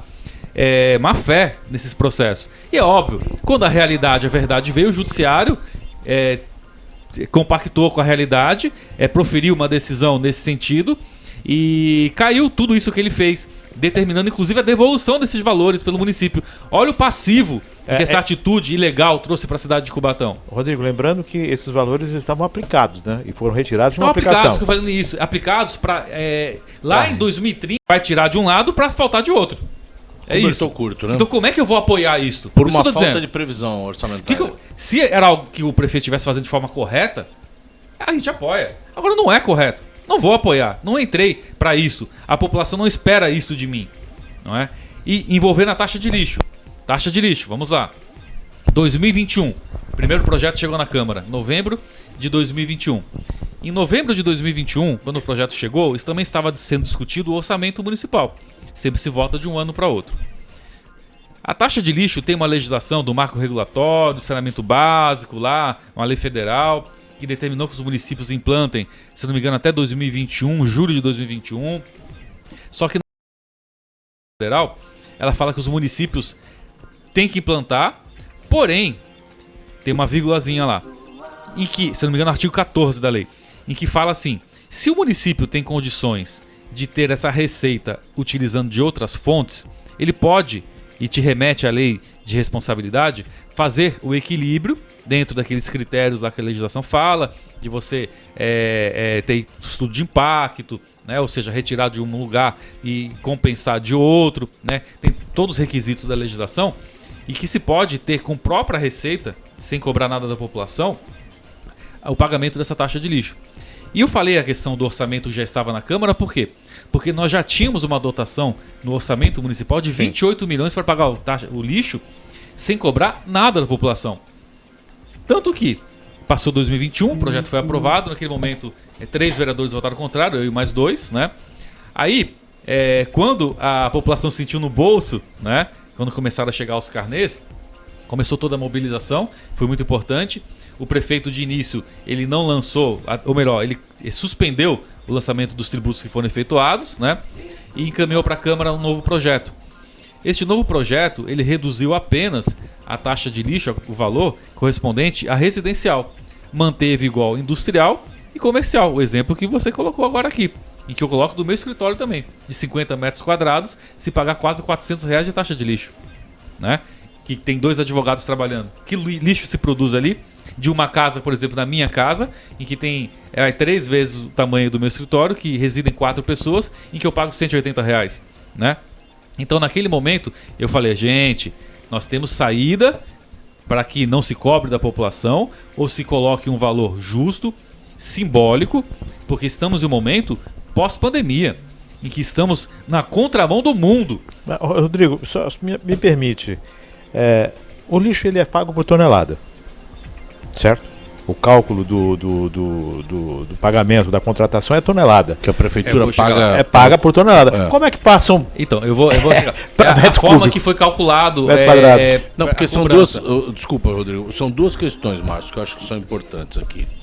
O Rodrigo traz a primeira, que é a possibilidade de isenção, que o município tem e não quer utilizar. Utilizou. Tudo bem. Tudo bem, isentar, entendo. Vou usar. O administrador público tem o direito. Ele tem a obrigatoriedade de fazer o lançamento tributário. Ele pode abrir mão em nome de uma exceção legal e dar isenção. Ele não quer. Não. Ele vai... Tudo bem. Sem ele isenção, não quer... sem problema. Ele tem a escolha dele. Ele não quer. ele vai fazer o lançamento tributário e aí ele precisa colocar na lei todas as regras que dizem respeito à regulamentação dessa cobrança, dessa taxa. E aí você contrata por tonelada e você cobra por uma previsão absurda. Você cobra por metro quadrado. Você cobra por metro quadrado. Não tem sentido. Não tem sentido. O escritório dele e o meu produz nada de lixo e eu pago. O problema fica maior ainda para aquela sala que está fechada. E aqui no prédio tem uma sala aqui na frente que está fechada. E esse cara está pagando. São várias questões. Não tem sentido. Exatamente. E assim, o que eu disse no começo da votação, e me pronunciei, isso é público, de que no momento pós-pandemia o mundo está dando incentivo tributário. Incentivos de contratação de trabalhadores, redução de carga tributária, etc. Cubatão foi na contramão. Tributou a população no valor altíssimo, né? Aí se tinham várias alternativas para não cobrar, ou se criar algo social, ou se trazer algo que reflita a realidade. Por quê? A taxa do lixo não é tarifa, né? A taxa é individualizada. A taxa tem que ser conforme aquilo que você consome, né? Na questão tributária. É diferente da tarifa, a tarifa do ônibus. Você vai pagar a mesma tarifa se for daqui até o Casqueiro, se for daqui do centro até o bairro da Vila Nova, né? Você não tem como individualizar o contribuinte. Exato. Já a taxa não. Eu tenho que pagar por aquilo que eu consumi, aquilo que eu produzi. Sim. E como é que você vai fazer uma comparação de uma residência em que tem 200 metros quadrados e residem 10 pessoas, com um valor menor do que um escritório comercial, por exemplo, com 50 metros quadrados, que às vezes está fechado, em que muitos estão, devido ao cenário que nós temos econômico, né? Ou seja, a forma de cobrança é ilegal, é injusta. E eu falei ainda, dei exemplos, por exemplo, como Olambra. Olambra, como é que eles fizeram? Eles fizeram um estudo na cidade primeiro, onde determinadas região, determinados bairros produzem tanto de lixo. Aí vai chegar na questão das toneladas. Então naquela região central produz 2 toneladas por mês. Aquele valor vai ser compartilhado entre aqueles moradores conforme o tamanho da sua propriedade. Ou seja, trouxe o desenvolvimento de acordo com a produção do lixo. Porque nós temos o lixo que é produzido pelo munícipe. É um ponto. Nós temos o lixo que é produzido pelos feirantes. Pelo comércio. Pelo comércio. É outro ponto. Eu desconheço. Eu acho que se tem uma amostragem nessa questão das toneladas, uma projeção de toneladas. Eles fizeram esse estudo antes, com muita calma, não é? E Cubatão é tudo atropelado. E tudo emergencial. Tudo emergencial. E fora a questão da obscuridade, de não trazer essa informação para a população. Tanto que quando chegou o Carnê, que começou a gritaria, né? E de forma justa, e depois o projeto foi aprovado novamente com 5 votos contrários, eu e mais 4, né? Então demonstra mais uma vez em que é um governo distante da população, em que pensa em um projeto político, não de governo, não de planejamento da cidade, de projeção da cidade futuro. E eu sempre votarei contra aquilo que não é bom para a população. E votei contrário. Terceiro ponto é a questão do poliesportivo. Quando lá atrás eu me propus ser candidato em 2016, foi pra gente ver resgatada essa cidade com aquilo que melhor nós temos e tínhamos. E sempre envolveu a questão da educação, a questão do esporte e da cultura da cidade. É um tripé em que é fundamental para a inclusão e desenvolvimento da sociedade. Projeção do nosso país, do mundo, né? Esse tripé. E quando a gente vê um poliesportivo em que sempre foi um grande instrumento de formação de atletas, de cidadãos, de atletas profissionais. Tivemos aqui atletas olímpicos, né? Por exemplo, o Espigão, que é servidor público, foi para as Olimpíadas. E a gente vê, nesse momento da cidade em que nós temos superávit, no momento onde não se trouxe o esgotamento da possibilidade do município resgatar, de investir valores, de buscar emendas, da gente trazer novamente esse aparelho público importante para a sociedade, e já se busca uma concessão, repasse para a iniciativa particular, privada, sem ao menos trazer o direito da população utilizar o espaço, é muito temerário. Além do que, todo esse processo na questão que envolve o poliesportivo, e é bom recapitular e falar, começou muito de forma até irregular, ilícita. Porque começou com uma declaração de um vice-presidente de um time de futebol, né? Dizendo que tinha interesse no polo esportivo Roberto Dick e que ali estariam sendo realizado o centro de treinamento das meninas, já falei o nome, da Vila. Mas acho que foi uma declaração até sem conhecer o trâmite legal que se poderia ter para ocorrer isso, né? Mas as coincidências acontecem, as fumaças vão sendo colocadas, né? A Câmara naquele momento abriu uma comissão de inquérito para apurar isso, né? Porque já se comentavam nos bastidores em que um projeto estaria encaminhando para a Câmara nesse sentido. E de fato foi o que aconteceu. O projeto chegou na Câmara, né? Fizemos uma comissão de inquérito. Onde havia fumaça, havia fogo. A comissão de inquérito, ela fez o seu papel, apuramos, buscamos informações, fizemos uma audiência pública que teve uma repercussão muito grande, né? Vieram aqui ex-atletas, o presidente da confederação do país, o próprio Roberto Dick, né? Roberto Dick que veio, dá nome ao pole. O Joel, que é da Federação do Estado de São Paulo, que foi atleta, todos os atletas aqui da nossa cidade. O Vladimir, que é o da Confederação Brasileira, a ex-atleta da cidade de Cubatão, servidor inclusive da Câmara de Deputados Federal lá de Brasília, presidente da Confederação de Atletismo do país, e todos disseram da importância que tem nosso polo esportivo, aonde nós estaríamos buscando alternativas para evitar que se ocorra essa situação toda. Foi uma SEI. Foi uma SEI. E o relatório da SEI foi encaminhado para o Ministério Público Federal e Estadual. Né? Então já há uma documentação, já há um processo Sim, foi finalizada. E através da audiência pública, aonde o secretário de esportes compareceu na audiência, foi até corajoso, foi o único representante do executivo, foi cumprir sua obrigação, mas foi corajoso, não teve suporte de ninguém da administração naquele momento. E o que acontece? Ele disse que o projeto estaria sendo retirado, como de fato foi, para ser rediscutido, ter uma nova audiência pública e a prefeitura passar as razões dela para querer passar para a iniciativa privada do polo esportivo. Mas o que foi falado na prática não foi o que ocorreu. Tá? O projeto veio novamente à Câmara, isso já pela segunda vez. E de forma bem, posso dizer, irregular, constava em uma das folhas do desenho que estaria sendo realizado lá no polo esportivo o símbolo de um time de futebol. Então isso não é lenda, isso é fato. E isso eu falei na sessão. O projeto chegou um dia antes da sessão. Na sessão eu estava folheando, vendo o projeto. E tá gravado, né? Gente, dê uma olhada, por favor, na folha X, o que consta lá. E tinha esse símbolo. Ou seja, o próprio projeto do local, né, foi realizado por aquele que tem interesse antes de uma aprovação e antes de uma concorrência no qual pode vir vários interessados, né? No outro dia o projeto foi retirado. É porque às vezes pode parecer... Só para complementar. Outro dia o projeto foi retirado. Depois ele encaminhou novamente o projeto sem o símbolo. Sem o símbolo, né? Então, assim, tudo muito obscuro, né? Tudo muito, assim, que não trata sobre a transparência necessária, né? E agora o projeto, sem esse símbolo em nenhuma das folhas, foi pautado no recesso. Eu e mais 2 vereadores apresentamos várias emendas, porque o projeto ele pede a concessão do local por 30 anos, renovável por mais 30 anos, por, se não me engano, 30% do valor do local, que vai chegar da avaliação do local, e chega a casa de 18 milhões de reais, né?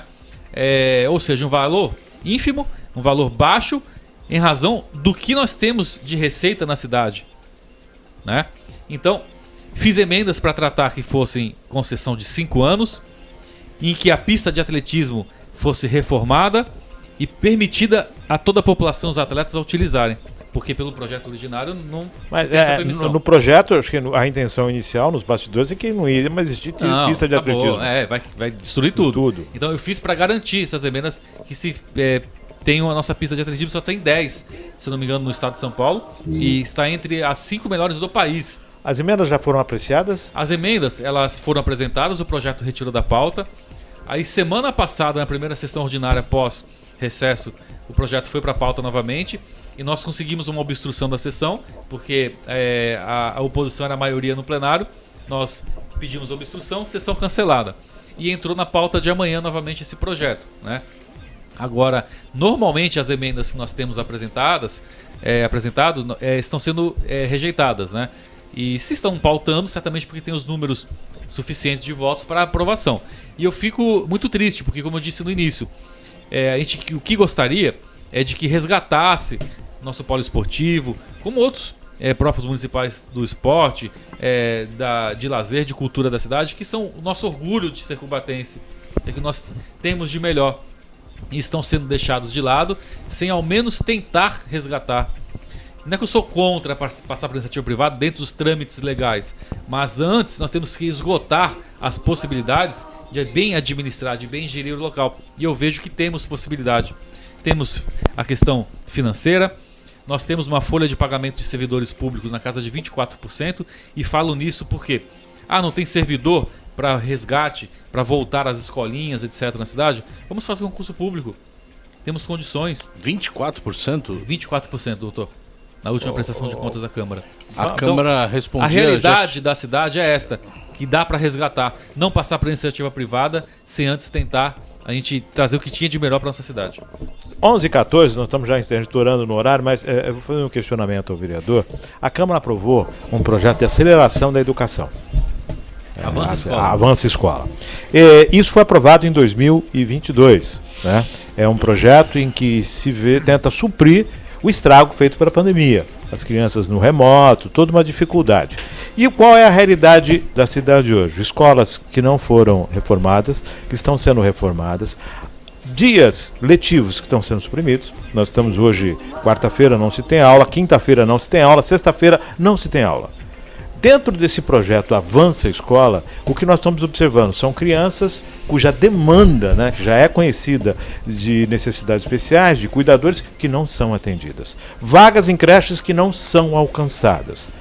O professor ele tem um horário de trabalho, o HTP, o HTPC, nas quartas-feiras. E as crianças continuam saindo cedo das escolas nas quartas-feiras. Quer dizer, toda essa situação, todo esse quadro, ele denota que o Avança Escola não avançou nada, muito pelo contrário, está para regredir escolarmente, a dificuldade escolar.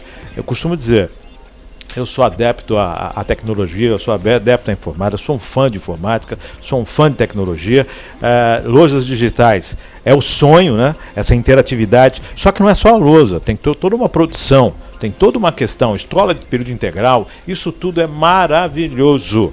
Só que numa cidade onde chove dentro de escolas, tem que escolher qual aparelho vai colocar a lousa, porque dependendo da umidade vai pifar.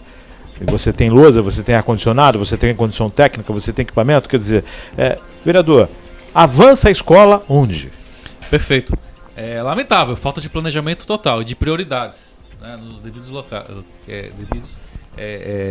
pontos, né, que devem ser colocadas. Vamos lá, nós tivemos a pandemia, 2 anos de escolas praticamente fechadas e as escolas foram se deteriorando.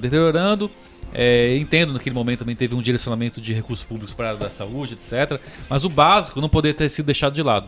E esse básico foi se agravando ao longo do tempo. E a administração não foi tomando o devido cuidado e tudo foi se agravando. Foi anunciado agora no retorno das férias escolares, dia 3 de fevereiro, o início das aulas, e cerca de 11 escolas, se eu não me engano, retornariam somente dia 13.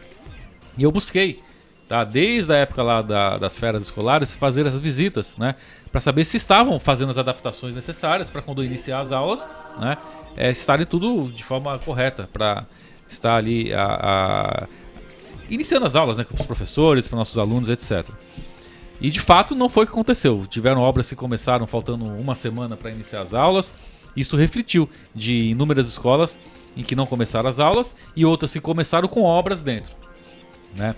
E o que eu falei das prioridades invertidas, em que se colocou ali, o ano passado, 2 projetos interessantes na Câmara, em que eu votei favorável. Você vê como é que eu sigo uma questão de coerência. Votei favorável na questão do repasse de R$6 mil para os educadores da cidade, para compra de notebooks, etc., para utilizar aí na informatização, né, e adequação à realidade que vivemos. Fiz emenda para que se pudessem lançar... Segura. Nesse sentido, nós tivemos um programa que falou a respeito disso em dezembro, do bônus que seria dado aos profissionais de educação, que cairia direto na conta, que seria o cavalo de Troia e tal. E colocamos que esse bônus pensava pouco na educação e nos educadores, da mesma forma que há tempos atrás, no governo de Márcia Rosa, a questão dos notebooks, que eram netbooks, né? Que a crítica sempre foi pontual e construtiva, não que o aluno da rede não devesse receber o netbook, mas que a escola fosse aparelhada, porque os netbooks acabaram. Sim. Né? E então a política pública para a educação, ela não foi levada a efeito nesse particular, né? Então, só para agregar no teu comentário, você pode dar continuidade, mas assim, são políticas equivocadas que vão se repetindo. O netbook se repete na questão da bonificação. Assim, me parece que não há um planejamento. É o que eu falei, as prioridades estão equivocadas. A questão básica, né? Que você vai comprar você paga um preço. Vai comprar 2.000, agora, você vai comprar mais barato. Seguinte, o repasse desse valor para os servidores, né, para os educadores, eu fiz emenda também, fiz sugestões na época, de que se pudessem apresentar notas dos professores que compraram seus equipamentos lá no período da pandemia, devido às aulas virtuais que estavam ocorrendo. Esse projeto nasceu já atrasado, porque das informações no bastidores que nós temos, em que iniciou esse projeto na gestão da secretária Márcia Terras. E somente agora tiraram da gaveta, né, e não trouxeram a possibilidade do professor, do educador, apresentar essa nota em que, por exemplo, comprou notebook lá no período da pandemia para dar aula, e que o município exigiu, né, e corretamente, mas não deu estrutura. Não deu estrutura. Então nasceu atrasado. Votei favorável, acho que não vai atrapalhar, né? Mas sim, o planejamento não foi dos melhores, né? E referente às lousas digitais, informações que eu tenho que cada lousa custou R$39 mil, tá? Foram gastos 25 milhões de reais na compra das lousas. Nessas visitas que eu falei que eu fiz nas escolas, grande parte dessas lousas sequer foram instaladas ainda. Por quê? Não tem um local adequado para instalar. Eles estão instalando no meio das lousas tradicionais. A questão da rede elétrica também em muitos locais não está adequada e adaptada para receber essas lousas, né? Da mesma forma dos ar-condicionados, tá? Ou seja, começaram a casa sem fazer o alicerce da forma correta, da base. Não sou contra, sou a favor, sim. Porém, nós temos que começar, como eu disse, lá de baixo, um degrau de cada vez. Vamos preparar a questão da segurança nas escolas, porque são inúmeros casos de furtos que ocorrem de notebooks, de aparelhos que ocorrem. Não temos vigilantes aqui na cidade de Cubatão, né? Agora temos a guarda municipal, mas não tem capacidade de suprir toda a necessidade. Algumas escolas não têm sequer controlador de acesso. Nós temos escolas que nem grade tem. Não temos rede elétrica adaptada. Então, como é que vai enviar um tanto desse de lousas digitais com um valor altíssimo para ficar sob responsabilidade do diretor de escola? Aí entra, Márcio, a questão da Avança Escola. Fui favorável, votei também positivamente, né?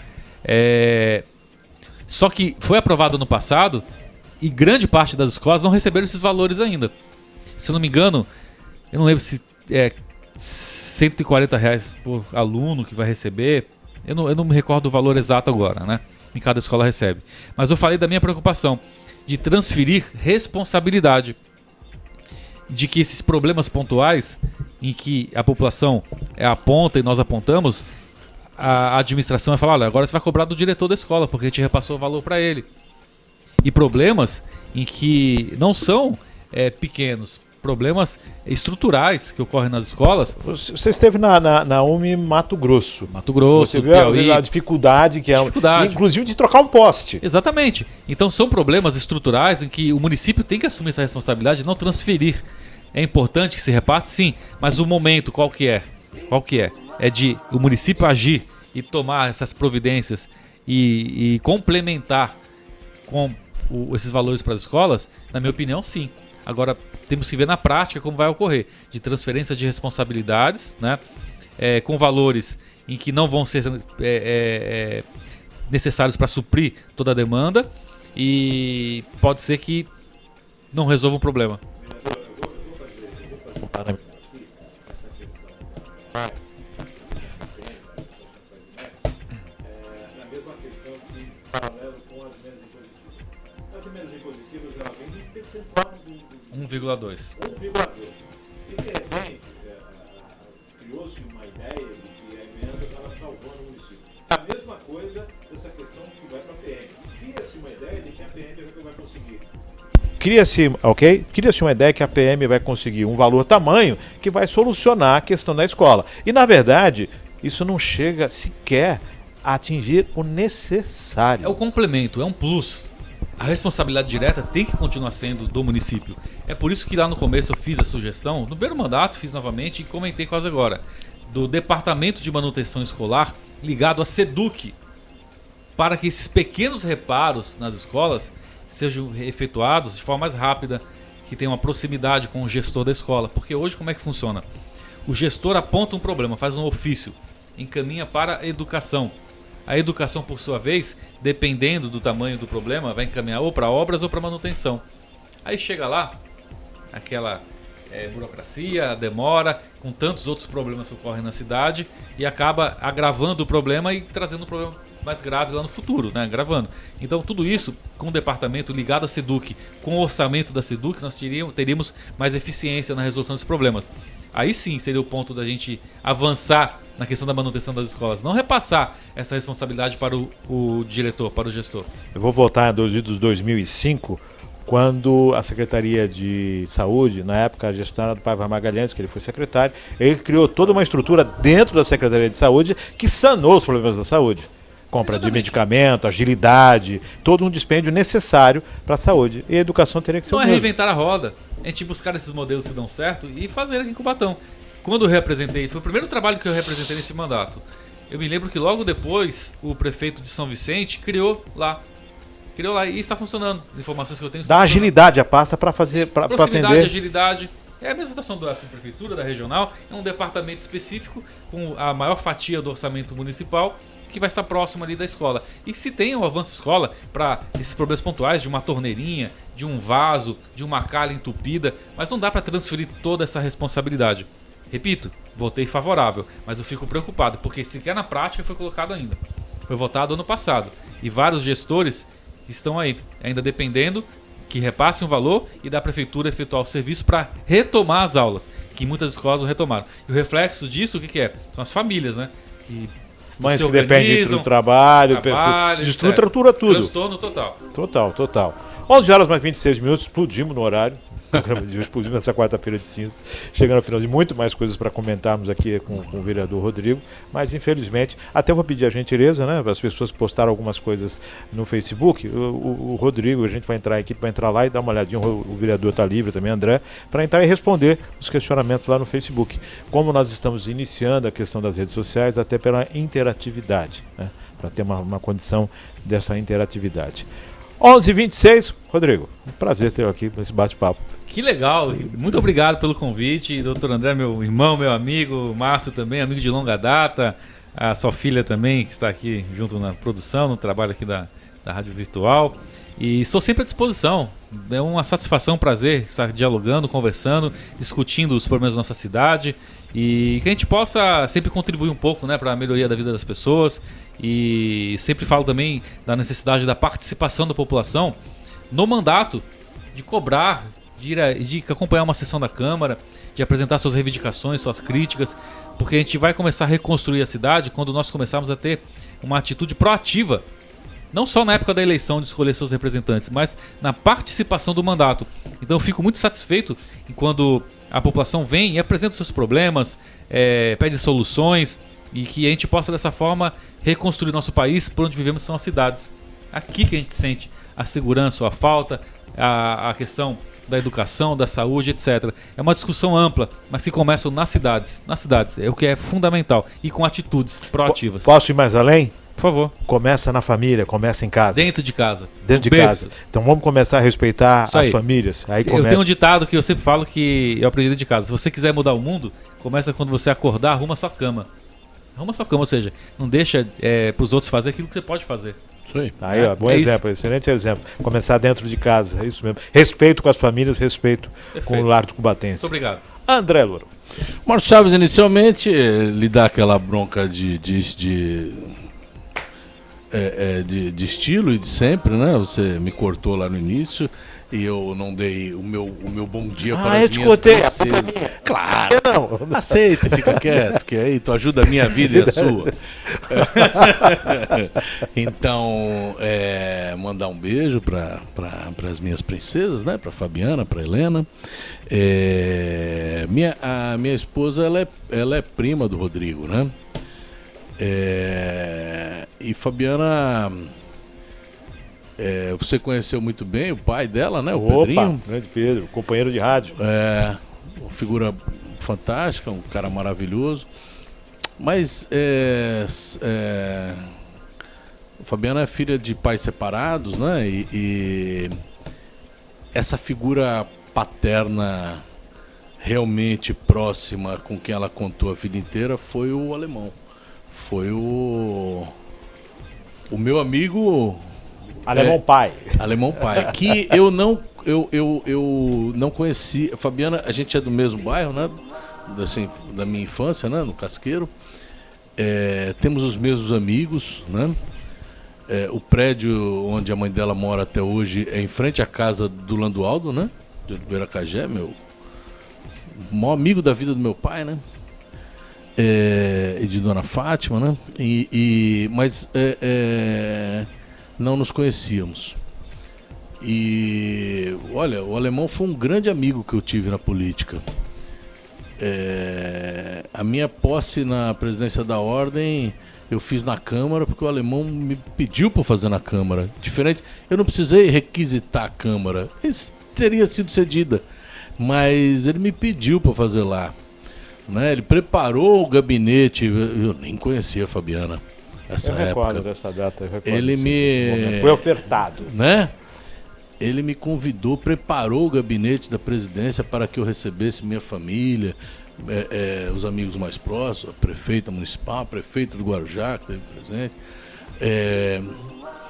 Então, assim, uma figura muito, muito amiga, muito próxima minha. E depois quando eu conheço a Fabiana, eu identifico, assim, sabe aquela dor de barriga que a gente tem, que a gente logo corre pro pai? Essa figura paterna, para ela, sempre foi o alemão, né? E é uma falta muito, muito presente, né? Que eu observo em casa e tal. Então eu precisava fazer esse registro, até em nome dela. A gente falou muito dele hoje aqui, deve estar aqui com a gente, né? De alguma forma. Figura muito querida, um cara maravilhoso, tá? Então eu finalizando, vou mandar esse meu beijinho para Helena, para Fabiana.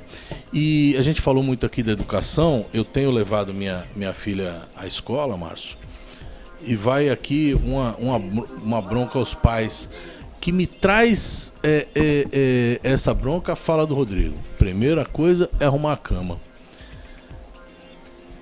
Porque a gente tem que fazer a nossa parte.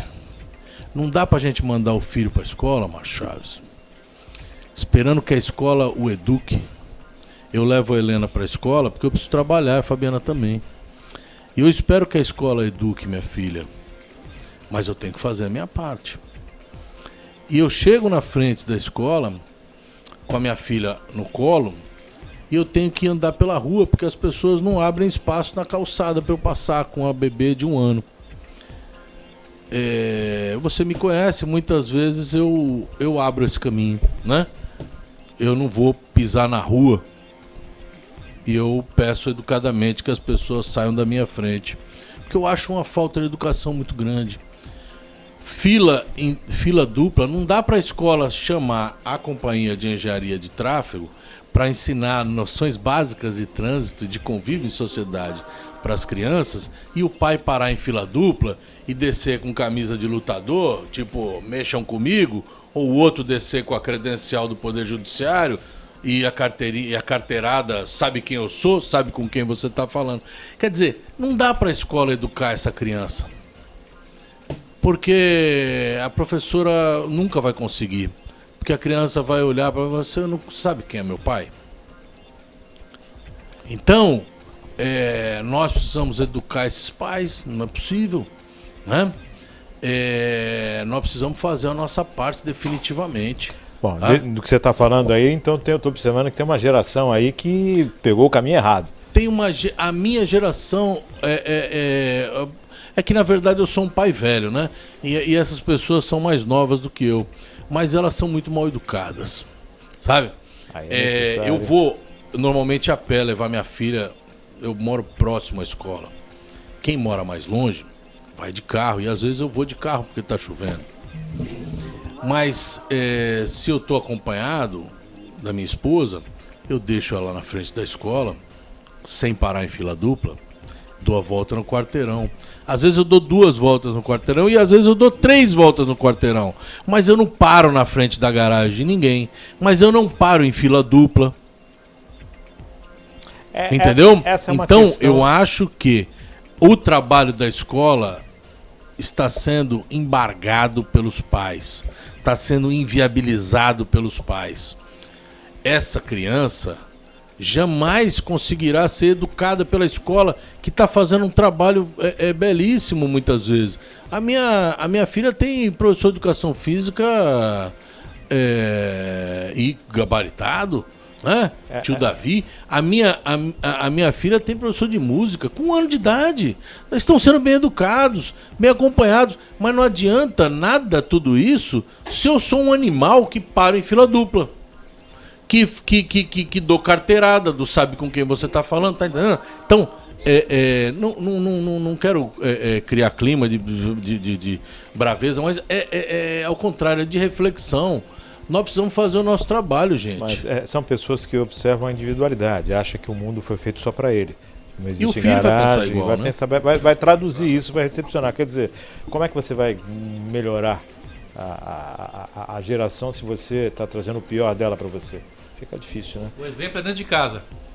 Arruma sua cama, né? Se você quiser mandar um abraço também, pessoal em casa, pode mandar, porque o André mandou. Sem dúvida. A família é a base de tudo, né? Aqui ele falou do meu pai aqui, da minha mãe. Minha mãe é uma fortaleza que, assim, são desses momentos difíceis que a gente sabe realmente, né? Porque o que ela passou, né? De ter ficado com meu pai até o último momento do lado ali, né? De uma situação em que todos nós sabemos aí, não vou ficar, né? Que isso até hoje me faz muito bem.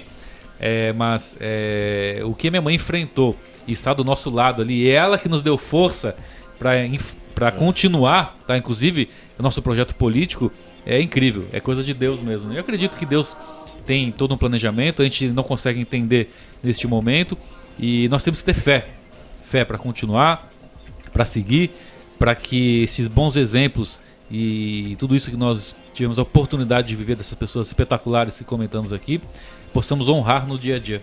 Honrar, é isso, honrar, né? Esse legado todo. Então um abraço para minha mãe, para minha esposa, em que o detalhe é que eu e minha esposa, nós se conhecemos desde a escola Lorena, lá no ensino fundamental. Olha o Lorena aí, eu tenho mais tempo em conjunto com ela do que sozinho, né? Eu tenho 40 anos de idade, ela também, começamos a namorar com 19 anos. Começamos a namorar depois, né? Já na faculdade. Então, assim, é uma história de vida, né? 2 filhos, o Leonardo e o Felipe, a minha irmã, a Isabela, meu cunhado o Ivo, a Cristiane, a Isabela, minha sobrinha, que também é uma guerreira. Sabe a história de vida, né? Da minha sobrinha. Então, é uma família espetacular que me dá base aí para enfrentar tudo que tem por vir. Um abraço. 11 horas mais 37 minutos, chegando ao final, agradecendo a André Loura, agradecendo o Rodrigo Alemão, agradecendo a Maria Clara, agradecendo sempre a sua audiência. Nós tivemos alguns probleminhas técnicos durante a transmissão, questão de áudio, também uma interrupção, coisa rápida, mas que daqui a pouquinho o arquivo está subindo todo para você, você vai poder acompanhar no site e também no nosso canal no YouTube. Agradecendo ao Rodrigo, agradecendo aos comentários, o pessoal que participou com a gente lá online, agradecendo a você. Fique com Deus. Excelente quarta-feira.